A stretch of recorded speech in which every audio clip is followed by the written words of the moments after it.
ప్రస్తుతం జరిగినటువంటి ఈ బస్సు ప్రమాదంలో అంటే ఎక్కడైతే మార్కాపురం దగ్గర జరిగినటువంటి ఈ బస్సు ప్రమాదంలో ఒక విషాదకరమైనటువంటి 2 ఇన్సిడెంట్స్ మనం చెప్పాలి. దాదాపు ఇప్పటివరకు అయితే మాత్రం 13 మంది చనిపోయినట్లుగా పోలీసులు అధికారులు ధృవీకరించారు. ఆ 13 మందికి సంబంధించినటువంటి వివరాలను కూడా అధికారికంగా వెల్లడించారు. వారికి సంబంధించినటువంటి వివరాలు ఆ జాబితా కూడా మన దగ్గర ఉంది.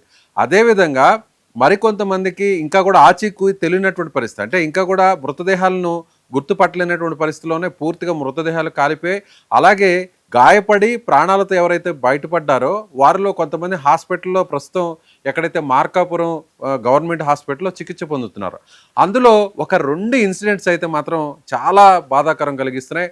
అందులో ఒక ఇన్సిడెంట్ అంటే మన దగ్గరకు వచ్చినటువంటి 13 మంది మృతదేహాలకు సంబంధించినటువంటి వివరాలు చూస్తే అందులో ముగ్గురు ఒకే కుటుంబానికి సంబంధించినటువంటి ముగ్గురు చనిపోవడం జరిగింది. అందులో తల్లి, తండ్రి, అలాగే 5 ఏళ్ల ఒక చిన్నారి కూడా ఉంది. అంటే 5 సంవత్సరాల పాప కూడా ఉంది. వారికి సంబంధించినటువంటి వివరాలను ఒకసారి చెప్పే ప్రయత్నం చేస్తాను.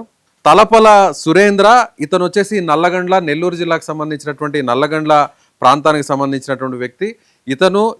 ఇతను వయసు 25 సంవత్సరాలు. అలాగే ఇతని సతీమణి తలపల చందన, ఈమె వయసు 19 సంవత్సరాలు. అలాగే తలపల చందు అనేటువంటి ఒక పాపకు సంబంధించినటువంటి మృతదేహం కూడా లభ్యమైంది. 5 సంవత్సరాల వయసుగా ఇక్కడ మనకు ఉన్నటువంటి ఆ డెత్స్ డీటెయిల్స్లో మనకు కనిపిస్తున్నాయి.